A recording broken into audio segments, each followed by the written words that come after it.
I'm Bronwyn Williams, the bias expert, and this is Bringing Bias in from the Cold. Today's guest is Ruchi Singh from India. How are you, Ruchi? Hi, Bron. I'm good. I'm so happy to be talking to you. It's wonderful to talk with you as well. So, Ruchi, could you tell us more about yourself and what you do, please? All right. So I'm a lot of things actually. Earlier, it was easy for me to say I'm heading talent management for a company, but now I am a storyteller. I'm an international keynote speaker.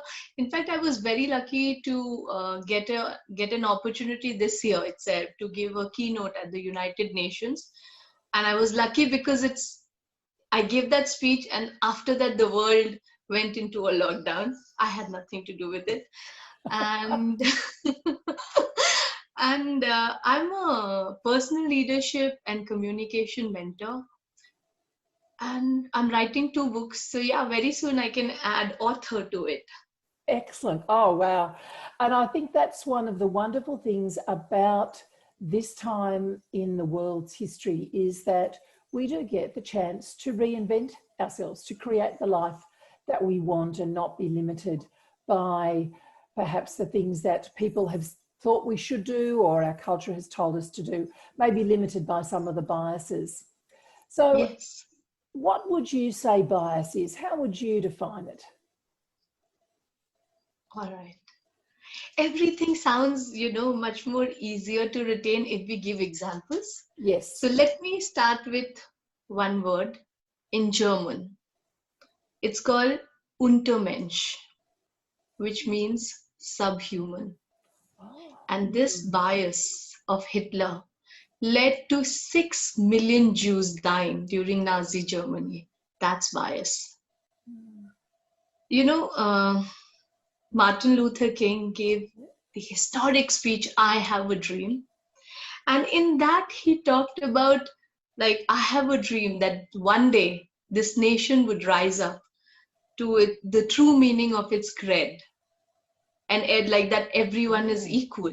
And it's been 57 years since that historic speech, and we need a Black Lives Matters movement. That's bias. Yes. And Bron, you'll be very surprised that a UN report as recent as this year has said that close to 90% men and women hold some kind of bias against women. In fact, there's this common myth, girls don't help each other, but you and I, we both know it's a myth. We do help each other. We do. So, yeah, so that's bias, when we have an unreasonable leaning towards or against something, individually or as a society, which has a very inverse impact on the person or the group of people we are biased against. Yes. I mean, that's bias to me.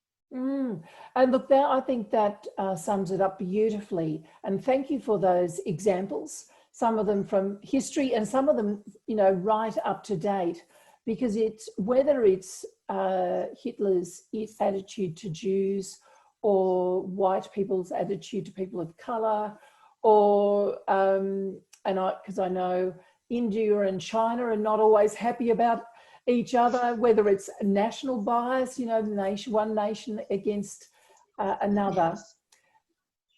Our biases can get in the way, can't they? Oh yes, oh yes. And history, we should always look back to history because that's the best teacher. The kind of damage bias has done all through the ages is shocking. And what's more shocking is that we have somehow ignored it, like, no, it doesn't exist, let's carry on. So yeah. I know here in Australia, where white people are really only in the last 5 or 10 years starting to come to grips with the impact of white settlement in Australia, like really come to grips with what we have done. Maybe not us individually, but us as a culture have done to our Indigenous people. And we talk about casual racism. where Yes. we don't even think about it. It, you know, comments roll off the tongue, or attitudes Yes. are displayed. So in India, I know that India has, or it certainly historically had, a very strong caste system. Now that would play into bias, wouldn't it? Yes, of course. Like I said, anything which which makes people lean towards or against something which has an adverse impact is a bias. In fact, it's funny. I had a bias against Australia. Is that right? Yes, let me tell you why. If you remember, a few years back, there were a lot of anti-Indian feeling in Australia, right? And Mm. it was covered widely by the Indian media. And then both Okay. the governments came together and they did a lot of concerts and all. So when I had to move to Sydney, I was so scared. I had this fear Oh, that, wow. in fact, that's how, thing is. Like, I was scared even while going through the immigration. And, Australian immigration Mm. people, they are scary. They're supposed to be. I mean, Yeah. they are supposed to be. But I was all the time scared that, okay, now maybe someone will say, hey, you are an Indian, you go back. What are you doing in my Oh, country? wow. And I was so scared. But um, my parents actually, they told me, they said, since I come from an army background and every 2 years we move. So obviously when we move, whole new set of people, Yes. and India is a very culturally rich country. Mm. So every culture has its own very strong identity. So they told me, like in India also, whenever we have moved from station to station, you have met people and you know that some people are nice, some people are not nice. So they told me, don't be biased against Australians. Remember that, the same thing will happen. There'll be some nice people and there'll be some bad people. And I'm so glad that I had a lovely experience with Aussies. Aussie, Aussie, Aussie. Hey, oi, oi, oi. And that's good, because I think it's important to have a look at our own biases. And I know I've shared with you about confronting my own when I worked with asylum seekers in Nauru, Yes. because it's when we are courageous enough to confront our own biases, or allow them to be seen, that we can then actually go on and have a much richer and fuller experience of the situation in which we find ourselves. For me, it was being able to work within a multicultural team and learn so much from people who were not like me. And for you, being able to say, okay, I'm just going to put my bias on hold, I'm aware of it. And by doing that, you were then able to have a very rich experience, by and large, of your time here in Australia. Yes, yes. Australia will always have a very deep impact in my life. I met some wonderful people, brilliant people. People I was worried about. They were very nice, very accepting, very loving to me. And at the same time, I went through domestic violence in Sydney. Yes. Yeah, and both you and I, being Mm. survivors, Yep. we face our own, biases from other people. So Yes. I went through that also. Mm. Yeah, Uh, I'm glad you raised that, because that's a very interesting point, because people who do experience domestic violence, or like um, in the Me Too movement, harassment and sexual abuse from people in power, it's that sense of being believed. And people have a bias against the victim and towards yes, the perpetrator. And that is a very interesting dynamic within our society. And I think that's got to do a little with a bias against women. And I'm not here to bash yes, men, because you and I both are not into that. But it's about no, actually taking a clear look and saying, well, actually, there is a bias towards men and away from women. Doesn't matter which culture you're in, whether it's Indian or yes, yeah, Australian. Yes, And all that over the sense world. of having to really prove to authorities, prove to friends and family that this is actually a serious situation. We have to work against a bias there. Yes, and it is very traumatic. Like, Mm.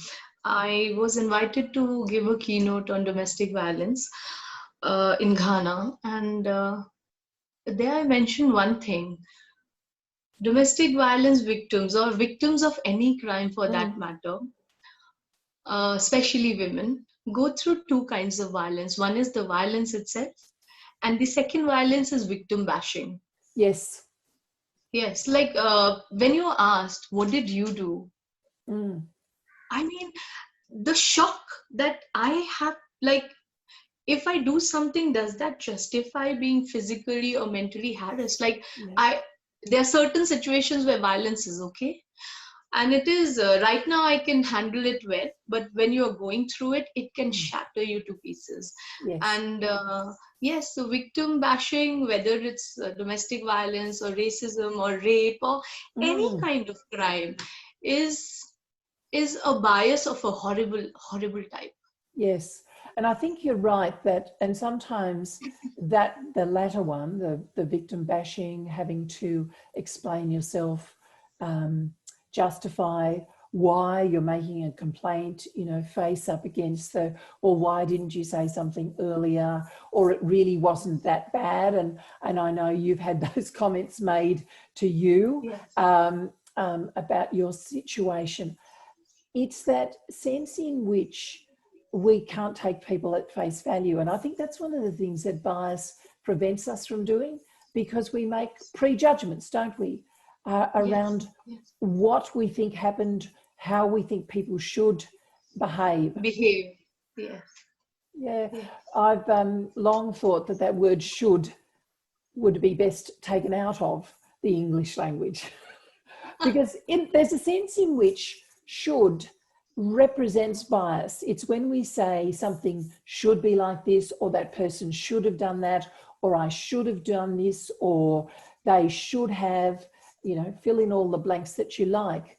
And that, when we hear those words, when we hear that word, I actually think that's a key for us to listen even more carefully to ourselves or to the other person who's speaking, and saying, are they, is this person, am I, or am I displaying some bias? Is that word should an Yeah. indicator that the next thing that is going to be said has some bias attached to it?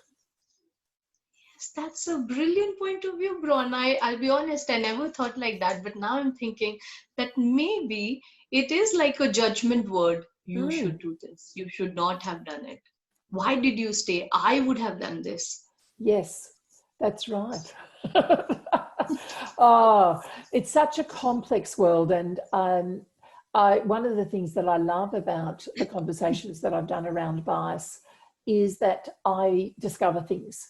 And that idea of should, that has actually only come out of this conversation. So thank you. You have played a part in my understanding deepening. And that's one of the things Thank that you. I love.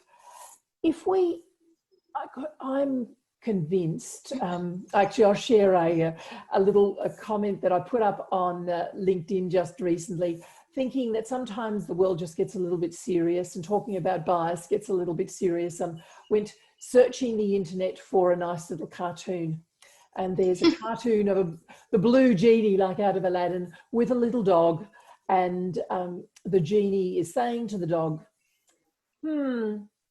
eradicating bias, that's a bit hard. Can we go for world peace instead?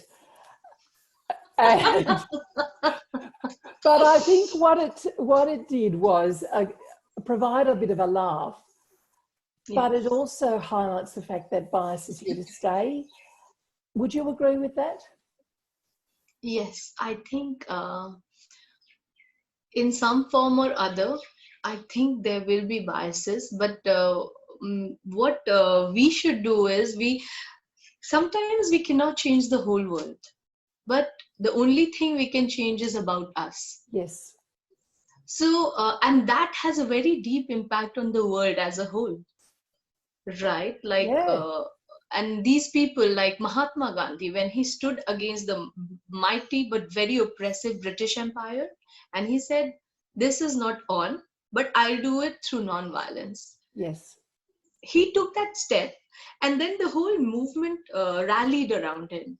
Same with Martin Luther King, same with Nelson Mandela. Like after 27 years being in prison, what did he say? That I left two things behind in the prison: bitterness, and I think it was anger against Yes. his prisoners. Yes. Can you imagine doing that? Like 27 years and you do that? But he said, Gosh. yeah, and it's like, but he said that if I had not left that behind, I would still be in a prison. So he did that individually, but look at him. He has inspired us. We are talking about it. I talked about these things in my UN speech. And even when I was saying it, obviously I had written it, so I knew what I'm going to say. I was in awe of it. I could Yes. never be blessed about it. And that is the power of one. So you Yes. doing this is adding value. We may not eradicate bias totally, but we are having intelligent conversations. And even if it impacts one life positively, that's a huge progress. It certainly is. And I, growing up in Christian tradition, we sang songs at Sunday school. And they're one of my favourites had the line that said, you in your small corner and I in mine. And I think I've taken that little line with me through my whole life, because particularly as you get older, you realise you're not going to change the world, but you can influence the part of the world that you get to inhabit. And particularly now with the global reach that Zoom and other internet platforms allow you to have, you actually do get to influence a much larger part of the world than you had previously. Oh yes, I love internet. I love internet. That's the best thing which has happened, best invention which has happened recently. Well, it means you can sit in India and I can sit in Australia and we can have a real-time conversation. Yes, and we are actually in corners. We can't see it, but we are in a prettified corners. That's correct. That's correct.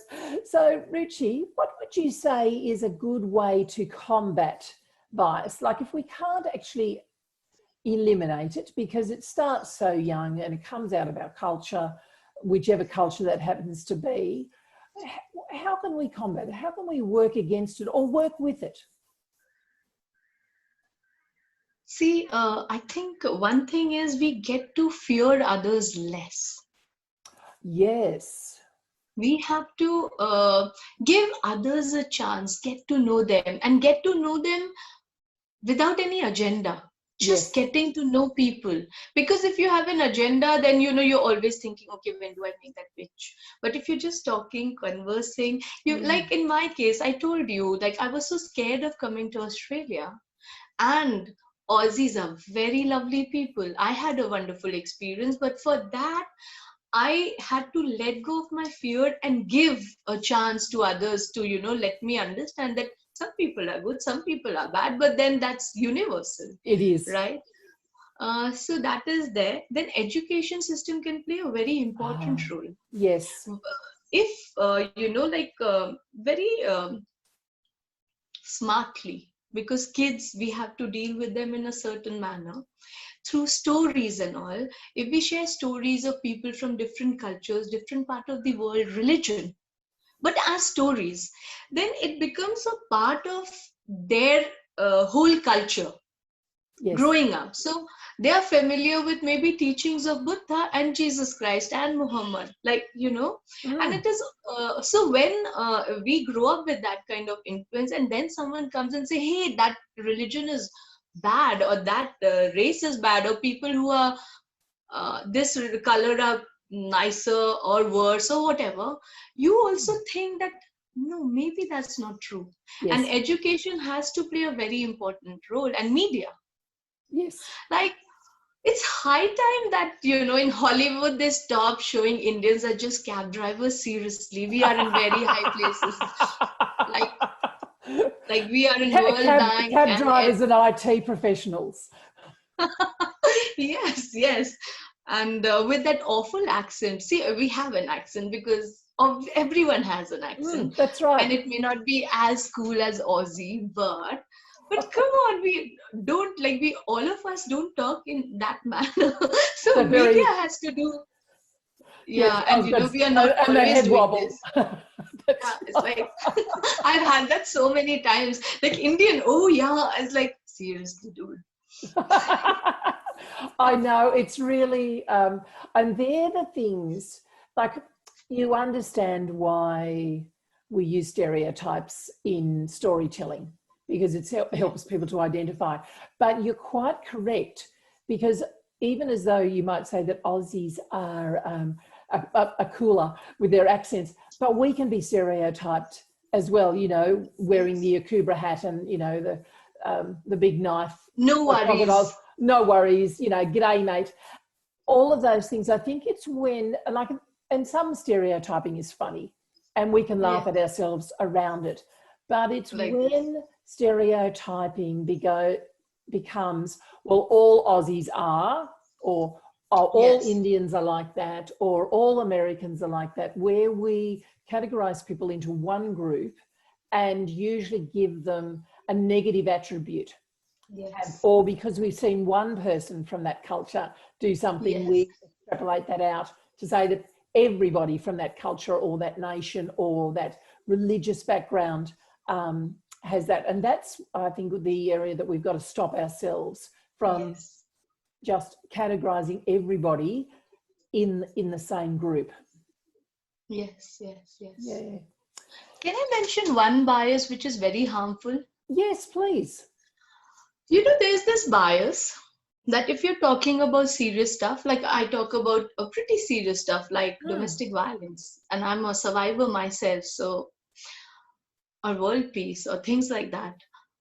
People have this thing that if you are good at something, you have to be very serious. And if you can make jokes around it, maybe you are dumb or something like that. And that's a very harmful bias because you're putting so much pressure. Mental health issues are anyways an epidemic. And when you put pressure on others that, like, am I not supposed to laugh now because I'm talking about domestic violence? Why? And like, I have had this reaction where people like, oh, you're funny. And like, I don't know, but I'm happy. I like being funny. You know, and that does not take anything away from my passion to create awareness about a certain topic. Or take anything away from our intelligence, right, Bron? Absolutely. And I think it's about that preconceived idea, that judgment, that because a topic is serious, that it has to be dealt with in a serious manner. And that's probably partly why I put that little cartoon up today on LinkedIn, because the world is serious at the moment. You know, here in Melbourne, we're going back into lockdown for another 6 weeks. You know, around the world, COVID-19 is having huge impacts, and some days are better than others. I'm sure you feel the same. So we do need light-hearted ways of expressing ourselves. And I think we don't want to make light, because I think there's a difference between making light of a subject that needs to be treated with seriousness and just having a bit of humour around it, because that is one of the amazing capacities, I think, of human beings, is to be able to find something funny, even in the worst of situations. I think that helps our mental health hugely.